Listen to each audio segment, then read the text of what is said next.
बेंगलुरु, ये नाम सुनते ही आपके दिमाग में भी सबसे पहले बड़ी बड़ी आईटी कंपनीज आती होंगी।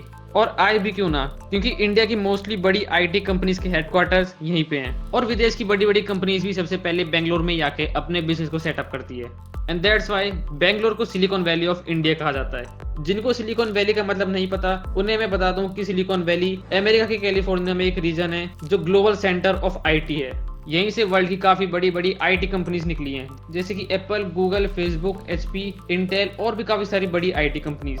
इसे सिलिकॉन वैली कहा जाता है क्योंकि यहीं पे सबसे पहले सिलिकॉन के माइक्रोचिप्स बनने स्टार्ट हुए थे और यहीं पे सबसे ज्यादा माइक्रोचिप्स यूज करने वाली कंपनीज हैं। वेल, इसकी अपनी अलग स्टोरी है। इस वीडियो में बात करेंगे कि आखिर बेंगलोर को सिलिकॉन वैली ऑफ इंडिया क्यों कहा जाता है, बेंगलोर इंडिया का आईटी हब कैसे बना। तो कहानी स्टार्ट होती है 1800 में। उस समय जमशेदजी टाटा, जो कि टाटा के फाउंडर हैं, वो काफी बड़े बिजनेसमैन थे और बिजनेस के अलावा उनके 3 गोल और थे, जिनमें पहला था एक लग्जरी होटल बनाना, जो बाद में मुंबई में ताज होटल बना। दूसरा था हाइड्रो पावर प्लांट बनाना, जो बाद में लोनावला के पास बनाया गया। और तीसरा था एक अच्छी क्वालिटी का साइंस एजुकेशन इंस्टीट्यूट बनाना। और इसी इंस्टीट्यूट के लिए इन्होंने जमीन देखना शुरू की और पूरे इंडिया में से लेट 1800 में फाइनली डिसाइड होता है कि इसे बेंगलुरु में बनाया जाएगा, क्योंकि जियोग्राफिकली ये सही जगह थी और उस समय यहाँ पर ज्यादा दूसरी इंडस्ट्रीज का इन्फ्लुएंस नहीं था। उस टाइम के बेंगलुरु के महाराजा से परमिशन लेने के बाद फाइनली बेंगलोर के सेंट्रल रीजन में 372 एकर्स 1909 में इंडियन इंस्टीट्यूट बनकर रेडी हो जाता है, जो उस समय के इनफैक्ट आज के भी बेस्ट इंस्टीट्यूट्स में से एक है। इसके बनने के कुछ टाइम बाद ही इस शहर में काफी इंटेलिजेंट लोग बाहर आने लगते हैं। इस शहर का लिटरेसी रेट काफी इंप्रूव हो जाता है और ये सब देखने के बाद दूसरे इंस्टीट्यूट्स, पब्लिशर्स और रिसर्च ग्रुप्स बेंगलुरु में आने लगते हैं।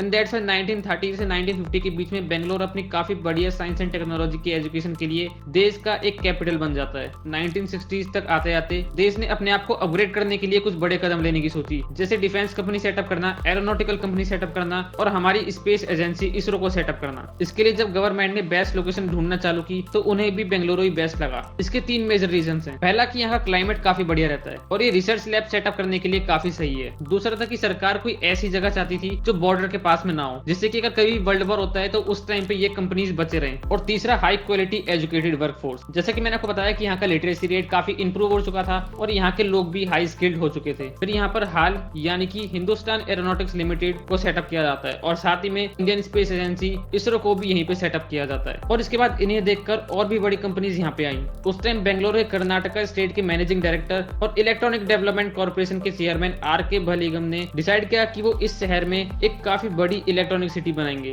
और 1970s में काफी मिनिस्टर से बात करने के बाद इन्हें 322 एकर्स की जमीन मिल जाती है और ये काफी बड़ी एक इलेक्ट्रॉनिक सिटी बनाना स्टार्ट कर देते हैं। बट अनफॉर्चुनेटली 1988 में कम उम्र में ही इनकी डेथ हो जाती है और ये इलेक्ट्रॉनिक सिटी पूरी तरीके से स्टेब्लिश होने के बाद इसे नहीं देख पाते। बट इन्होंने ऑलरेडी रूट बना दिया था देश को एक आईटी कैपिटल देने का। और फिर उस समय इन्फोसिस और विप्रो की शुरुआत होती है, जो आज के टाइम पे इंडिया की सबसे बड़ी आईटी कंपनीज में से गिनी जाती है। उस समय वो बहुत छोटी हुआ करती थी। और उसी समय टेक्सास इंस्ट्रूमेंट पहली कंपनी थी जो बेंगलुरु में इंडिया के बाहर से आई थी। ये उस समय की वर्ल्ड की काफी पॉपुलर इलेक्ट्रॉनिक्स कंपनी थी। और फिर ऐसी एक और बड़ी कंपनी आती है जिसका नाम है जनरल इलेक्ट्रॉनिक्स। और इन दोनों बड़ी कंपनीज को देखते हुए यूएसए कैलिफोर्निया में खबर फैल जाती है कि अगर इंडिया में बिजनेस करना है तो बिजनेस सेटअप करने के लिए बेंगलोर ही बेस्ट ऑप्शन है। और फिर तो बस लाइन लग जाती है काफी बड़ी बड़ी आईटी कंपनीज की सिलिकॉन वैली से। IBM, इंटेल, HP, ओरेकल जैसी बड़ी बड़ी कंपनीज बेंगलुरु में आने लगती हैं और ऐसे करके दुनिया भर की काफी बड़ी बड़ी कंपनीज यहीं पे आके अपने आप को सेटअप करने लगती हैं।